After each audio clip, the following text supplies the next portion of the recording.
Welcome to Origin Stories. I'm RD. I'm Parrott.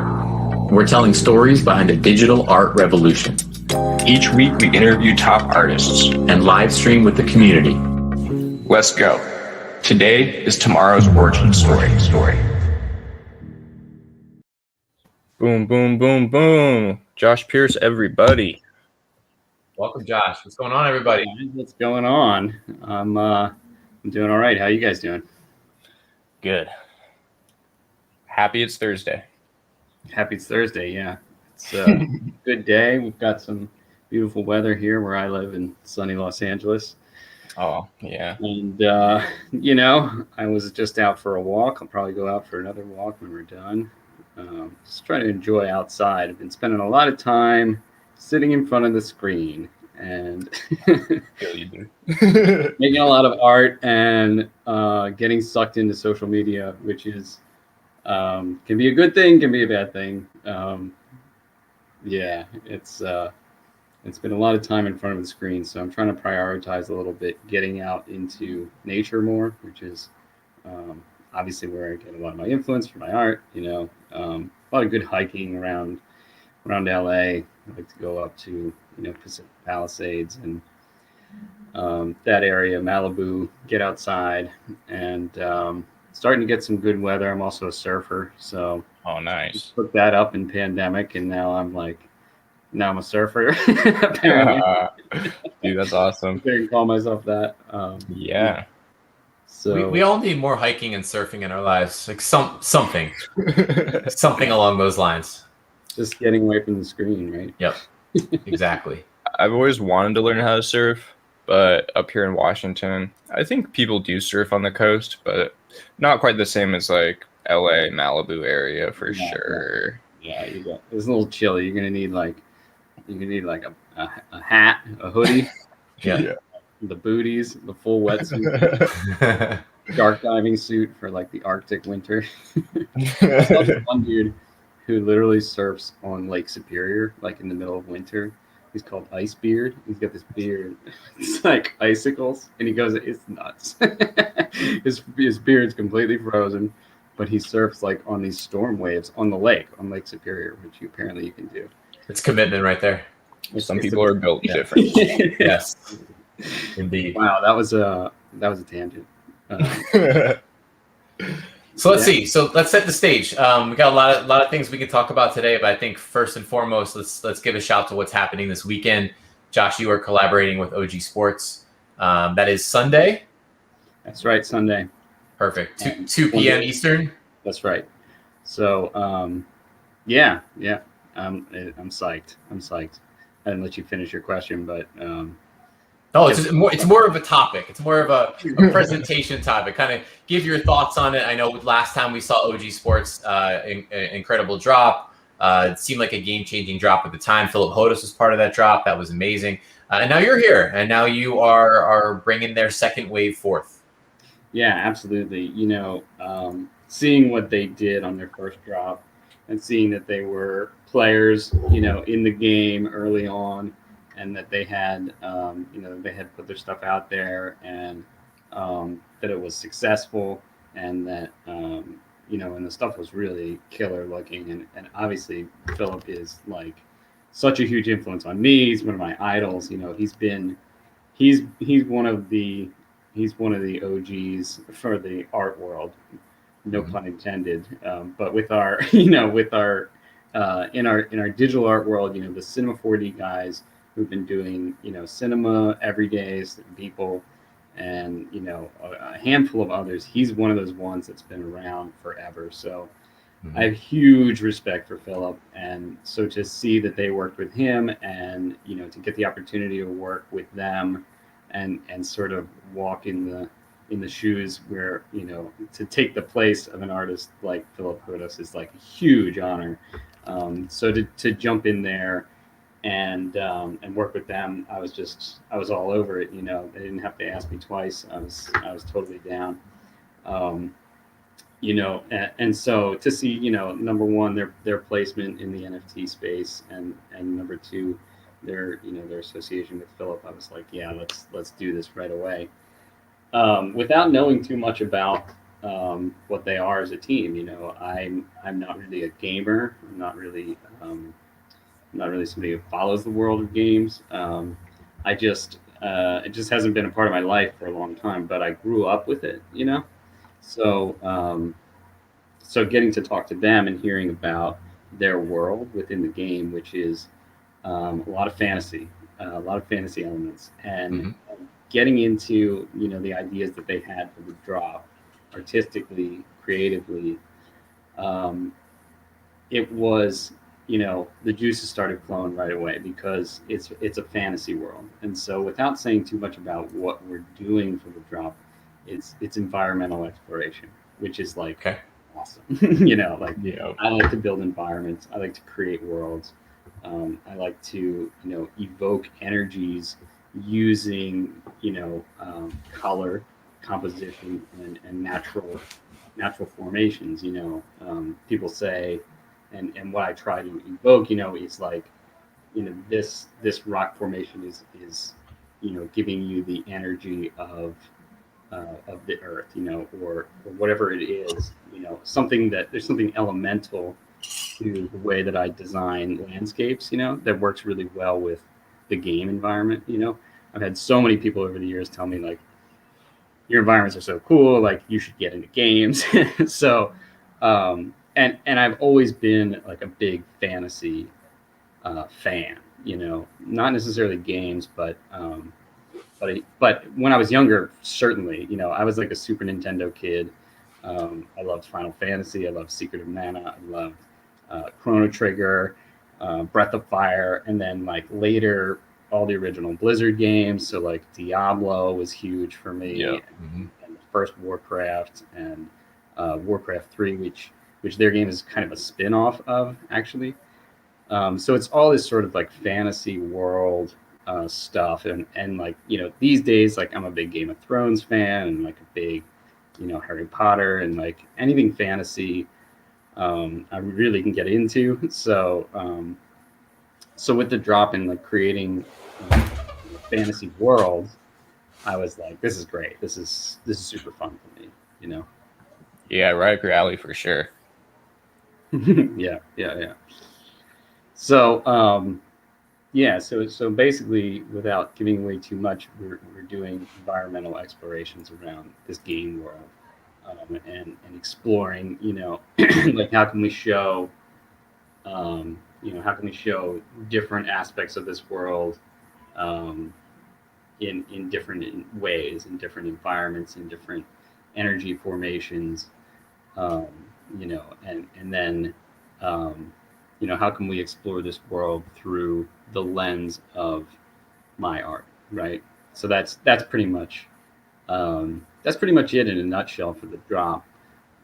It's just an exploration of the worlds, and married with my aesthetic. So it was a lot of fun. None of it felt like work. Sometimes sometimes you get into a collaboration. Sometimes you get even into your own work, and it feels like work. Even if it's something I want to be doing. If this is something that's my idea, I'm like, oh, this is a pain in the ass. You get down this rabbit hole of like of it feeling like work. Nothing about this drop felt like work. It was fun from the get-go all the way through. So I had a blast doing it. I'm looking forward to seeing how people react to it. I think the work speaks to the gaming community, and also speaks to the art community, NFT community. I think we're doing the drop in a way that is it's structured in a way that I think is starting to cater a little more towards exclusivity, or scarcity, which is sort of becoming an issue. So we're trying to be mindful of that. But I'm psyched for it. I'm psyched to see how people will respond. I had a lot of fun doing it. So, there's no bad outcomes right now. That's the best. It sounds like you were pulled towards it. Like you said, it was never a chore. It never felt like something you had to do. It was something you wanted to do. I love hearing that. I think in a lot of cases you can see that shine. You can see that shine through the artwork itself and through the messaging. And so can't wait. And so Talk us through where you are in the teaser process as of right now. I know there's a little bit out there, but probably more coming over the next few days. Yeah. So yesterday, well, let's see. On Sunday, we so far we've teased out two two pieces which are going to be part of the Elements collection. So we've got so we're releasing a collection of elemental energies, right? So like within the world of the game, there's these elemental energies. The two that we've teased so far have been Ember and Storm, which are the fire element and the electrical element. So we have the fire element and we have the storm element, and we've teased those out so far. And what we thought of was like, let's create like an environment that feels like it's that energy itself. So for the storm environment, nice, there it is. This is the Ember environment. So what you have is like a volcanic landscape with this sort of volcanic glass texture causing the reflection. It almost looks like water, but I wanted it to be this sort of volcanic glass, and you can see that the terrain is scorched, right? And so it feels like it's the heat of a volcano, that you could be maybe inside the crater of a volcano here, but it's like a lava flow or this volcanic glass, so that the entire environment itself feels like the energy of that ember, of that flame, and we did the same thing with the storm environment, which is it's here. So nice, like that one. So one of my sort of part of my signature style is to have these really colorful foliage, and I use a lot of pink, and so we thought like this using the color of the foliage, right, to bring out this sort of vibrant electrical energy, and then we combine it with some more storm-like elements. There's rain, there's lightning, there's storm clouds. So it's like the whole environment is speaking to the elemental energy itself, right? So it's like the whole environment is vibrating with this electrical energy. So that was the concept, and so there's going to be a couple more of those. I don't know if I'm allowed to say like how many we're doing. I don't know. I don't want to say too much. But there's going to be more of these, and then there's going to be there's a couple of animated pieces, and then there's a wide format piece as well. So, perfect. Josh, let me pause you there real quick. I was on the wrong comment screen. Community, I'm sorry. I'm so sorry. I missed. We have some hellos to give out. Today, Odious. Woo, what's up, Odious? Welcome. Q Films TV. Hi, guys. We love you. Justin Graphics. Yo, what's up, Justin? S. Makia. Oh, my God. Josh Hart. Hey, guys. I know all you guys. Thanks for joining us. I don't know what I was doing. I was on the wrong comment screen. I'm like, man, our community's not here today. What's going on? Let's wait for everyone to show up. They're here. What's up? What's going on?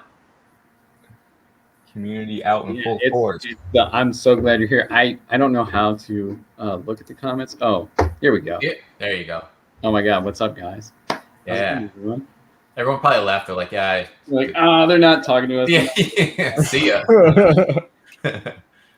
No, just while Josh is going to pass the mic back to you, of course, but just for the community that is here, we definitely do want to get into what is on your mind. So feel free, blow up those comments. Let us know what you want to hear about. Let us know what you want the discussion to center around when it comes to Josh's art, when it comes to what's going on in the NFT landscape, when it goes to what's up in Parrottism's world. Let us know. Fill up the comment thread. All right, Josh, mic back to you. Yeah, I mean it's cool to see everybody here. I'm glad you guys all showed up.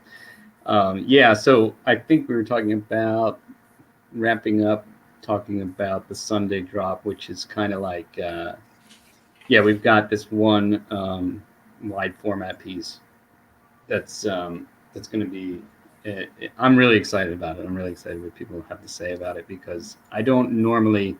It's not out yet. There's nothing to see yet. I'm just teasing it verbally right now. But I don't do a lot of wide format work. Most of the stuff I do is designed to be viewed portrait style, which is it's kind of caught on. I think has a lot to do with our phones.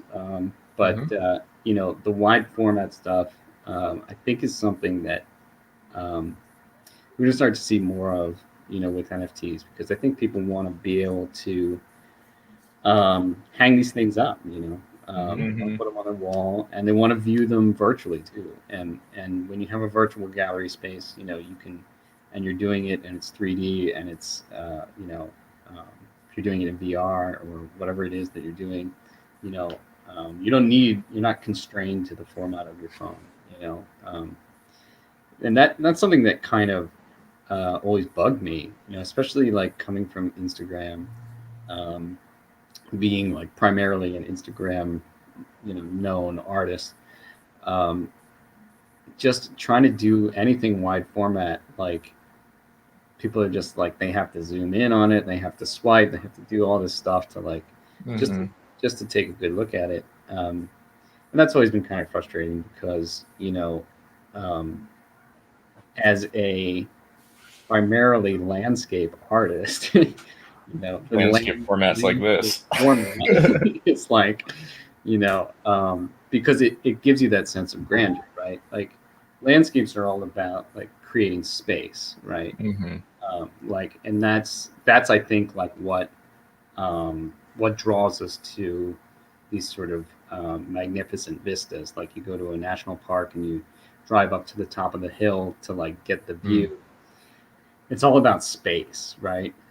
Negative space. Like you see something off in the distance and you see, the formations themselves are beautiful, but it's all about the space, right?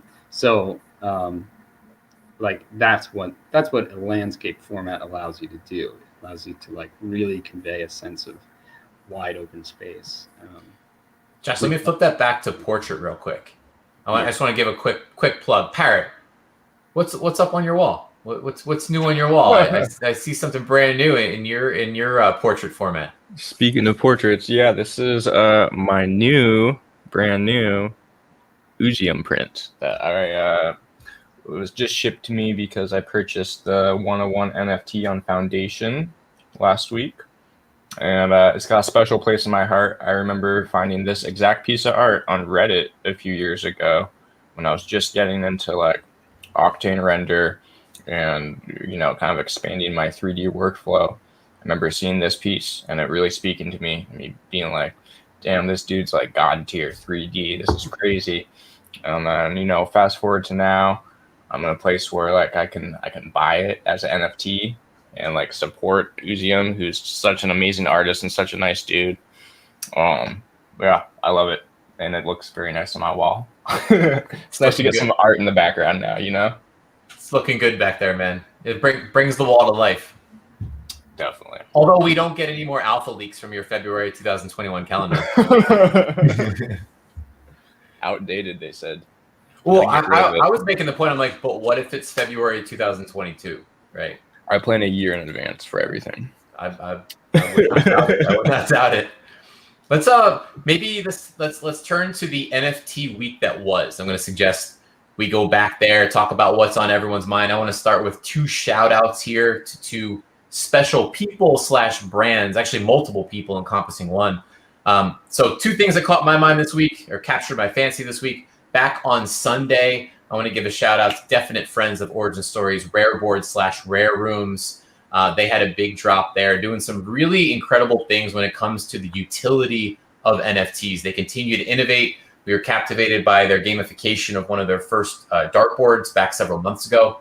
They've now expanded upon that, and they're now attaching NFTs to rooms, full rooms, display rooms for collectors. So Rare Rooms is a split off of Rare Boards. A lot of money. Shout out to Trippy Yoga. Shout out to John Bergerman, who all did custom rooms on behalf of Rare Rooms. That drop went really well. So shout out to those guys. Shout out to John behind Rare Rooms. And then the second thing, that was Sunday. And then the second thing that caught my mind, that's super fresh on my mind, and I would just love to, I don't know, hear what you guys thought about it, because this is one of the art collections that I don't know if I can think of another one in recent memory that hit me in quite the same spot as this one. That was Bill Ellis's In Memoriam that went down last night. I don't know if either of you have had a chance to check out and dive into the website layout of the collection and hear the sound wash over you and see what he did with the mouse cursor. And I just felt like it was so well thought out and so intricate. I'm going to remember that one for a long time. I did win 2 of the drawings, though. Nice. Yes, it was actually my first Nifty Gateway wins from a drawing. Same here, by the way. Same here. Yeah. I got you pushed over. me and you respected me. I think let me check this out. I think You Respected Me might be my favorite of the collection. Let me make sure I get this right. Yeah, You Respected Me. I did not win that, but I went immediately to secondary to get it because I just thought that is the crowning to me, other than the auction, which I think is on another. The auction piece is on a whole another wavelength. That's You Inspire Me. But yeah, You Respected Me just jumped out as a brilliant piece. Yeah, the website that he put together, the experience of it, like you were saying, the mouse cursor and how you scroll through it, and just the way it all works together, it all sort of meshes together. It's just so beautiful. And just mad congratulations to Bill Ellis, because I know I started following him, I think, when I first started making dailies. And I've been following him for years, and his style probably couldn't be more different than mine, but mad respect, and I love the work. It's so detailed, it's so beautiful. There's nothing else out there quite like it. There's a lot of people that try and do what he does, but and I think there's nothing wrong with that, but you can always tell that this is his work. Definitely, for sure. It's just incredible. I think he's had a huge influence on a lot of people. Yeah, and just the you know how much of a fan of a story I am, obviously, but the storytelling here is so strong. It's just so strong, and it's so together, and all the way down to the level where he made the decision somewhere along the way to not talk about who these pieces relate to. So that each of these pieces is an homage to someone in his life that passed, right? And you get that deep, I think that deep meaning is so apparent. It comes through the collection at me. But I think he also, chooses to leave that piece silent as to who it connects to, so we can all draw our own conclusions. And I found myself, not every piece had that instant connection with someone in my own world, but a few did. And when I hit those pieces where I looked at the titling and I looked at the piece itself and I made that connection, those are special moments. And not every artwork or collection can do that. This one did. Yeah, it's really special, man. And like we were saying, Josh, his level of detail is just so crazy. Yeah, it's intricate, and you brought up some good points about the storytelling, and I think that is really powerful. I connect with it on a level of as an artist and the art itself, and I can see absolutely how how we can look at these and connect them to our own story, and that's I think it's really brilliant. And we're going to see the one mechanic that he has in this that's in play tonight is the winner of the 1-of-1 auction tonight. If you collect all 9 pieces, right, which are the 8 limiteds and then the 1-of-1 auction tonight, if you have all 9 of them, one person could theoretically receive a 10th, which is also a 1-of-1. So either someone's going to do it and put all the pieces together, or randomly someone's going to win the 1-of-1 and not do it, and then that other piece exists only on the blockchain and in no one's theoretical wallet. But I think it's a no-brainer. Obviously, if you go far enough to win that 1-of-1, which I wish I could. I think it's going to fall just outside the just outside the price range for tonight, but rightfully so. So congrats to Bill Ellison. What's that? You know what's up to right now? Last I saw it was 99. I think it's going to go for $250,000 is going to be my guess, but yeah. Let's take a look. Yeah. Yeah, last I saw it was 99. It's still 99,999 is where it is right now. Yeah, that's what I saw it too. And that's Damian. And by the way, Blake Catherine. Shout out to Blake Catherine, former Origin story, coming in strong with 2 bids, taking out E.T. Young, another Origin story, Eric Young, who's on a live stream before. Eric Young and Blake Catherine going toe-to-toe. And then Damian comes in with the 99,999. We shall see who factors in tonight. I have a hunch it is not even close to ending. Yeah. I think, you think it's going to come down to the wire. You think I do. I just think you know what? Okay. The wrap up. I know I'm dominating and what I want to talk about today. I want to hear what caught you got your guys' attention this week too. But just to wrap this up, I have these thoughts every now and again, right? And one other thought like this that I had was back at the Trevor Jones pack drop. But back at the Trevor Jones pack drop, I personally felt like we were living history. I felt like there's no shot that this drop does not go down as an all-timer. I just like projecting out. I'm like 3 months from now, 6 months from now, a year from now. I just think there's no shot that we don't look back. I mean, this, at the time, it's like cornerstone of my collection right here was literally from that drop. Like stretched myself to get that for a reason. And I think that is borne out to some extent. Everyone can have their own opinions about that. I kind of feel like this for Bill Ellis's drop. I'm looking at the cohesion of this drop, the storytelling of this drop, the context of this drop, and the level of art of this drop. And I see it and I feel it in a way that even, in my opinion, they were great, but I think it even outdoes his last drops. Like I just see this particular in memoriam drop as we will get 3, 6, and 12 months down the road, and we will look back at this drop and we will say, the in memoriam drop by Bill Ellis. I feel like it hits that level. I don't know if anyone else feels that way. That's how I feel.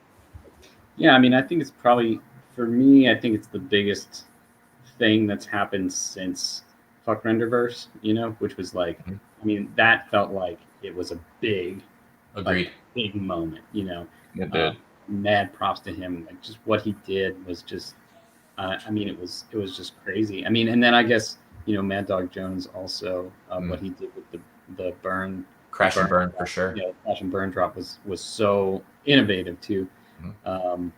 Yeah, I mean, this is a big one. This is like it's a big drop. I guess for me personally, now we're into like what now we're into like what was personally a moment for you as like a big drop was Ferocious's 2 feet drop. That one, which was it was on Valentine's Day. I remember it. Yeah, I was like watching my phone. Yeah, that was just mind blowing. It was so cool to witness that moment and to see, to watch him as an artist react to that moment like in real time. I mean that was huge for me too.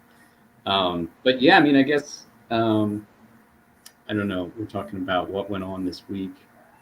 There was another Beeple drop. It's sore spot, Josh. Sore spot. What? Why is that a sore spot? You didn't win. No. The management of it got me. I put out a post about that, and I'm like, do you want me to do it? I'm gonna do the thing. Get into it. Yeah, talk about it, man, for sure. This is not. I don't. You know me. I don't like putting anyone on blast. I don't like putting any platforms on blast. I think we all are fallible, right? None of us are infallible. No platform is infallible. So it's not about that. It's like I want to say that right away. This is not me just like trying to rain on a platform's parade. But NBA Top Shot. Let's use that as an example. When NBA Top Shot screws up a pack drop. And by screws up, I mean the site crashes. Listen, this is parabolic rise. I get it. I get the demands. But it's okay. Why? More packs are coming. Okay? You miss out on packs. Okay. I'll suck it up. I'll move on to the next one. I'll get on their insider list. I'll have a little bit of a better shot to do so. And on it goes. You only get one shot at a Beeple 1 of 7. There's no wake up tomorrow and wait for the next pack drop. So I think there's a bit more pressure to get the distribution mechanism right. Mm-hmm. And in this case, to me, announcing a half-hour window at 11:30 p.m. Eastern time, when all of Europe is sleeping, I'm sleeping, right? I know I'm not going to win anyway. It's not about me. It's just about everyone. I believe when the dollar amount of this, like the number one editions, that's $1 million edition. The other editions are probably $750,000 editions, right? $500,000 editions, something along those lines. These are all life-changing pieces of art, right? Whether you collect them or whether you invest in them, they're life-changing pieces of art. I think that the onus is on the platform to figure out a way that everyone, however slim the chance is, can say to themselves at night, I had my 0.001% chance. Right. And they didn't do that. And so again, it's not about putting them on blast. Every platform is going to have a moment, a mistake. I'm going to have mistakes. I'm going to say something I regret. Cool. Like, let's get past that. So the constructive thing, I said that on Twitter and I'm like, let me get past that. Let me get to like a constructive phase, right? It's not about what they, in my opinion, messed up. It's about how can this be done better? And here's my thought to the community. If lottery drawings are the thing, if they are the playing field leveler, I think we have to get 3 things right. The first thing that has to be gotten right is account verification. And it's not just saying that you have account verification, right? Saying that you have account verification can still let hordes of bots in. And the issue is, if hordes of bots come in, the bots win the lotteries. And is that fair? No. You look at the people who get the pieces and they have no pieces in their collection. That's frustrating to people, right? So the account verification and the layers you use there to ensure that real people, some collectors get their hands on these pieces, it's important. So that's layer 1. Then we move on down to layer 2. Layer 2 is a lottery management system. And I know nothing here. I don't know what they have going on behind the scenes. But my point is this. From the platform perspective, if it's effort intensive to manage 50,000 drawings versus 500 drawings, that's not good. Like whatever the lottery management system is, it should take as many entries of real people, because remember, step 1, account verification. But you should be able to take as many drawings of real people as come in and manage them with no friction, right? Yeah. And I think you can get there. I don't think that's too much to ask. Then on the other side, from the collector entry standpoint, again, assuming we reach step 1, which is account verification, there should be a low friction collector entry. I've made it clear I'm a real person, whether that's based on account validation, how many times I've logged into my account, if I have 1 NFT in my collection or more. These are all real steps I think can be taken. Okay, I'm a real person. Now let me enter this lottery with no friction. I'm not saying they don't do that. I'm just laying out like the roadmap to do this, in my opinion, successfully. And then we reach the final step 3. And it's, how do you have everyone go to bed thinking I had my 0.001% chance shot? There's a number of ways to do that. You make a challenge and you stagger entries. So like a puzzle, a thing, you know, whatever. You have people do it and you have people submit their challenge entries and then you select from that pool. 2 is announcing when the window will be. So if it is 4 a.m. Europe time, or if it is 11:30 p.m., like announce it ahead. Announce it ahead and give everyone a fair shot. Like Nifty Gateway has shifted into, there's a drawing window for a half hour. Yep. You know when it is, and if you have to set your alarm and wake up in the middle of the night, you can do so. You can choose to do so, or you can choose to stay asleep. I think that's a really, really critical thing. Yeah. And I think I had one more suggestion in there. But anyway, the point is, decide on a mechanic that gives everyone that slim shot. That's my soapbox. I think it's really important. I really think it's important when it comes to these level of artworks. Yeah, I agree with that. It is different when it's that level of artwork, where it's like whoever wins that is going to have their life changed. Yep. Which, by the way, is really cool that people's art can do that for people. Mm-hmm. Like, I think, I don't know, I've seen a lot of talk in the community recently about people not giving back and all this stuff, but I think he's in a position, you take it how you will, that his art, if someone owns a piece of his art, his like $1 drops he did on Nifty, even his $1,000 physical editions, like those are life-changing pieces of art. Mm-hmm. Yeah, when it comes down to mechanics, though, that definitely needs to be worked out. Top Shot, going back to Top Shot, you know, they did have some drops where like I was in the Top Shot Discord maybe 2 months ago, and they were just like pack drop at like 1 a.m. my time or something like that. And I was like, ooh, a lot of people are going to be angry about this. Yep. And a lot of people were angry about that. And I don't think they've done that since. Correct me if I'm wrong. They might have. I'm not quite following Top Shot as strongly as I once was. But, I get emails, I get desktop notifications saying pack drop in an hour or pack drop tomorrow at 9 a.m. PST or something like that, where like if I choose to participate in it, that's my choice. But I always feel like I have enough warning to where I can set an alarm. I can, make that decision. I'm not waking up the next day with FOMO, which isn't the best feeling. I think, that Beeple drop did seem to kind of come out of nowhere. Like I luckily saw it 1 minute after he posted it because I happened to be looking at Twitter at that moment. I want to make something clear too. This isn't a sense of entitlement. I'm not entitled to a Beeple. I'm not even entitled to a fair shot at a Beeple. I'm just strictly speaking from an optics standpoint of a platform that's trying to be one of the leading platforms in the space. I think Beeple's a badass. He's earned everything. He does give back. I'll beat that drum separately as many times as I possibly can. Beeple is a king, right? So let that be said. This shouldn't take anything away from what that man is doing, okay? But it's like, forget the entitlement. I don't even care if I get one or not. I just think when you're trying to be a platform that's looked at by hordes of people as an example of awesomeness in the art space, just find a way to give the shot. That's all. Yeah. I mean, I think the lottery system, I think announcing it ahead of time, I think that's all super important. I'm not as familiar with the drop culture and the NFT, the Top Shot stuff and the announcements. I don't follow it as closely as probably you guys do. But yeah, I mean, just shout out to Beeple. He's the king. Shout. That's a good way to exclamation point that. Shout out to Beeple. He's been giving away stuff for free since 2010. DJ Loot, Project Files. I know guys who work at a record label. It's a smaller label. They call him up and say, hey, can we use your art? Yeah, do whatever you want. He has been a leader, and he's been a supporter of artists for as long as he's been doing art, and that's what makes him. That's why people love him. Because he's a great guy, and he threw this party 2 years ago in LA, and he personally invited me, which was like so cool of him. And I got to talk to him for a little bit, and like that wouldn't have been possible if he didn't have the connections that he had, and he was willing to put up his own resources to like bring the motion community together and like have a little party.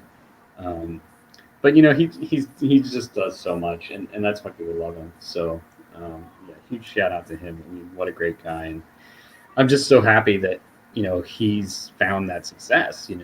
It makes me so happy because I just been following forever, and like when I started doing every days, it was like I should get a cool handle like Beeple. Like what should I should think of something. Being Jpierce, that's fine. I mean, Jpierce is good. Jpierce is rock solid. Yeah, people are like, you have a good name. I'm like, I guess I have a good name. That's fine. It's better than R. Dickerman. No, you're good, man. Everybody knows you. Everybody. I mean, you've got a strong community presence. Yeah, I think you're fine where you are. I appreciate it, but you have a better name. Oh, yeah. Rolls off the tongue, but a little bit better.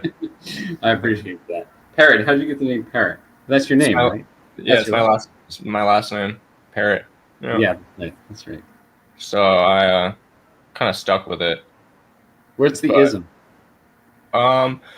So I do music as well, and so Parrott is just like my music project, and I wanted to differentiate it a little bit for my art. I always thought I was gonna be more successful in music than art, but here we are.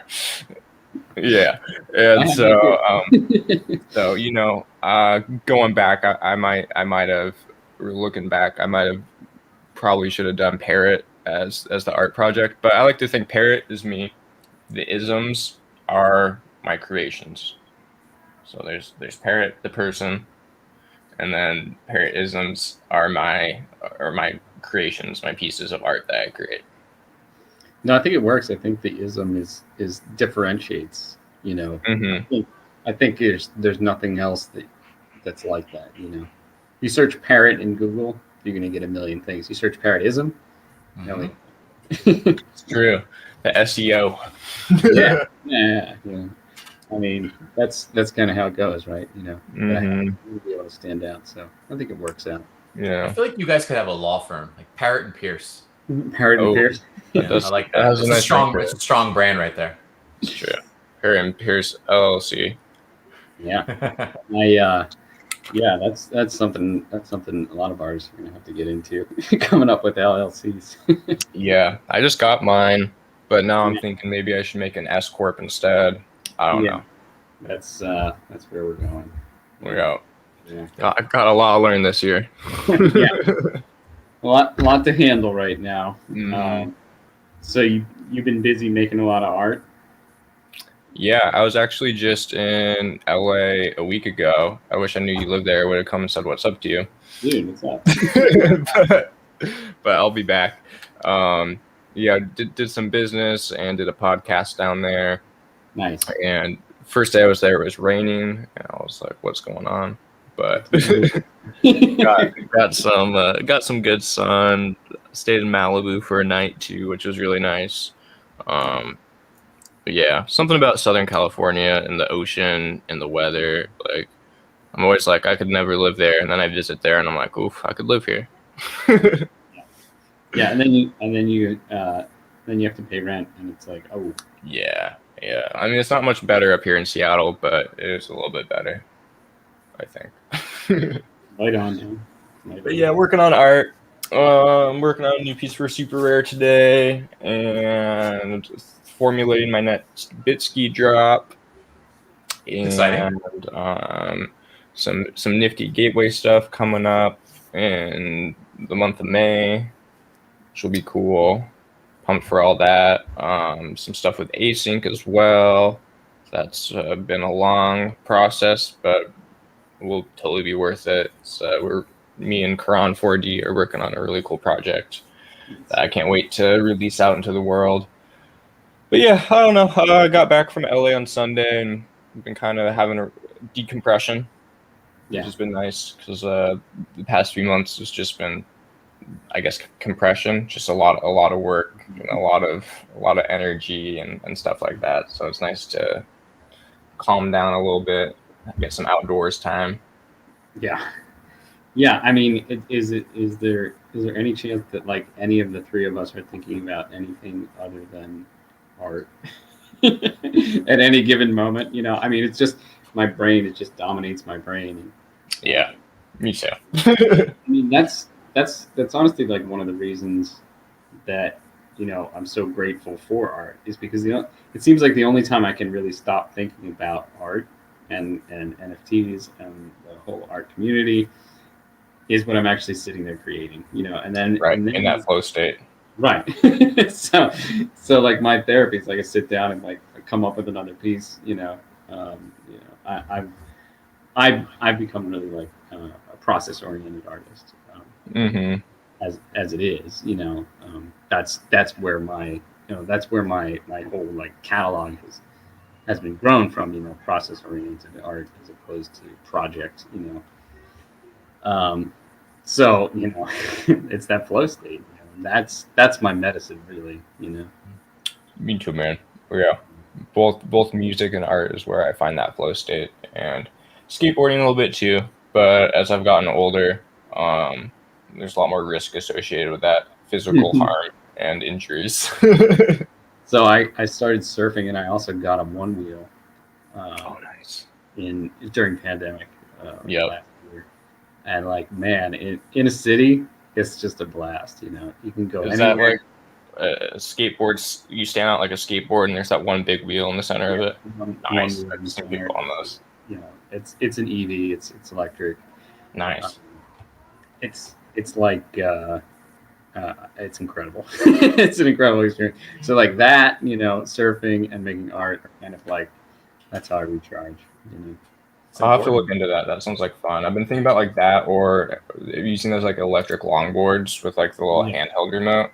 Some of my buddies use those and say it's like the best. I'm like, it's not pure. It's not, you're not pushing a skateboard, but maybe that is a good move. If I had to recommend one, I would say go for the one wheel.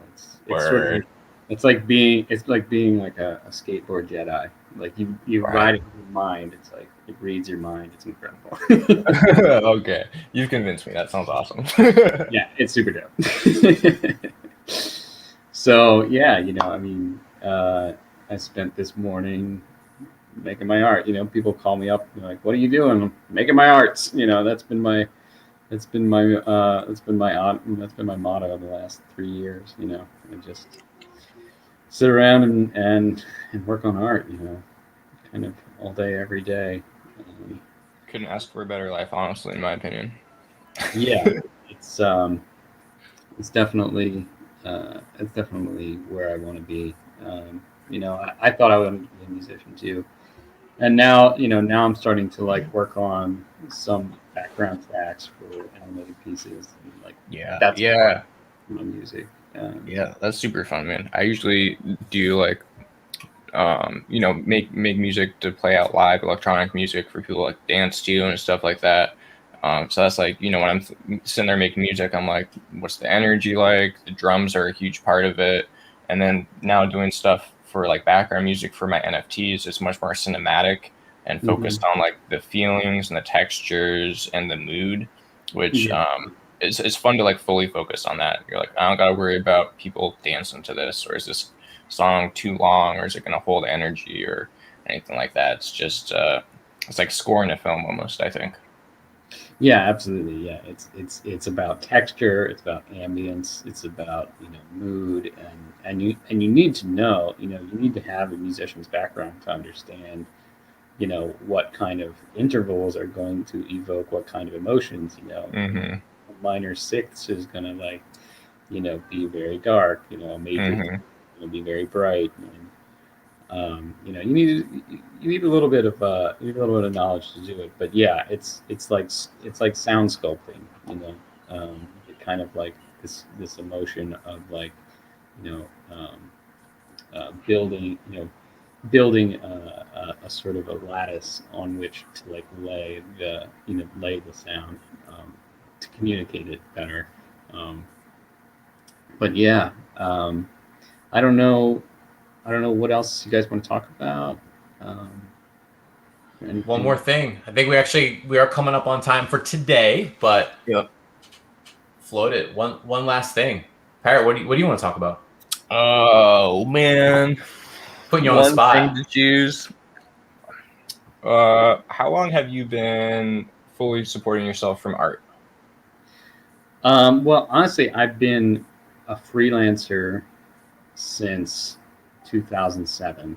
Epic. I've been a motion graphics designer my whole career. I did graduate school at SCAD, 2007 to 2009. So I wasn't supporting myself then. Student loans. Actually, I had a fellowship, but which was cool, and that was a great experience. SCAD is a great place to to meet other artists and to develop artistically. So since 2011, I've lived in LA and supporting myself as a motion graphics designer. I've done a lot of sports work. I've been freelancing here. I've been working for NFL Network as an art director for the last 6 years. But I work for them seasonally, so I get to do 7 months with them, and then I get to have 5 months off. So and in those 5 months, I've been doing mostly independent design, concert graphics, motion design, different kinds of stuff. I've done some other esports jobs, so basically like that long. But yeah, I mean, I feel like Cinema 4D wise, like there's not a lot of people that can say like I started Cinema 4D in 2002. For sure, man. For which sure. is like, that's a long freaking time. Very, very long. Yeah. Well, awesome, dude. I'm glad you're thriving in the NFT space. Your art stands so well by itself, and it's so deserving of all the success you found so far here. And super pumped for you.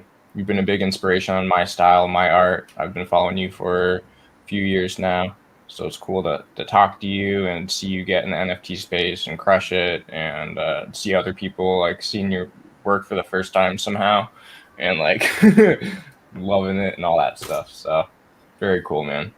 Well, thank you so much. I really appreciate hearing that. You know, it makes it all worthwhile, you know, to know that people see my work, like my work, connect with my work. That's what's most important to me. So I really appreciate it. And a strong name too, Jpierce, to back it. Strong name, strong colors, strong appearance, and Sunday, 2 p.m. Eastern, OG Sports by Jpierce. We have 2 teasers out in the wild. You can check them out right on your Twitter account. 2 teasers out in the wild, many more to come. We can't wait to see it. A couple days away. 3 days away. I'm very excited. Yeah. I'll be there. I'll be on Nifty. I actually just so I collected a few of your works. I think 2 of them, your last Nifty drop, and then it was my mom's birthday yesterday, and she's like getting into Nifties and stuff too, but can't like really afford to buy, all this expensive art on there. So I bought one of your pieces and gifted it to her for her birthday. So I thought that was cool. Nice. That's incredible, man. Wow. Yeah. She liked it. She was looking on Nifty Gateway, and she was like, I really like Ted Chin's pieces. I really like Jpierce's pieces. I was like, the cool thing about my drop, which I had, I know we got to go, but I had so many, I had so many editions, but they were at such a low price point. I mean, what I really liked about how it worked out is that I can still say to anybody, oh, you can just go buy one of my pieces. You can get it, just barely above market value. What was originally sold for. So like anybody can go out and collect a Jpierce piece right now. Yeah, we'll go and just grab one, and then I have the one-of-ones, which are like a different design for a different collector. Yeah, exactly. But the average person can just go and grab one, and I think that's awesome. It's exciting. Awesome. And we got Brandon Kang. Before we go, Brandon Kang Film says, "Awesome chat, Josh and everyone." What's up, Brandon? Brandon always coming through watching these. I appreciate you, man. Yep. Definitely appreciate Brandon. Brandon's an awesome guy. So happy to see you here, man. All right. Well, we'll be back next Thursday, same time, be an RD live stream. You got some interviews coming out this week? Oh. All right. Let's tease it. We got a Jason Abair origin story around the corner. And next Thursday, the amazing collection of artists associated with the Crypto Cubes drop on Nifty. Boom. Most of will be on live stream next week. Oh, hell yeah. This is a party. Geez, can I get this? Philip Hodas, a lot of money. Nicholas Daniel, Arc4G, Fuckrender, Victor Mascara, Refik Anadol. Last but definitely not least, who am I missing? It's a crazy group. Han, obviously the creator. Hold on, bear with me. My boy, just actually touched base with him. Brilliant human being, brilliant artist, tremendous success recently and always, really. The other Roger, but he's the real Roger. I'm the other Roger. Roger Kilimanjaro. Boom. Awesome. I got you, Brandon. Brandon, I beat you to that. I see that comment coming through. I got it. Thank you for the support. Thank you for the support. I appreciate you. Well, it'll be fun, man. I'm pumped for that. Sick, dude. Yeah. Sounds like a party. But not to take the shine off. Let's put the shine firmly on the gentleman that is with us today, Jpierce, Sunday. And Josh, we're going to do an origin story too, right? This is just the beginning. Yeah. Let's do it. Can't wait, man. Thank you guys so much again. I really appreciate you having me. Yes, sir. Million human beings. Thank you. Thanks for joining us, man. All right, everybody. See you next week with a ton of people.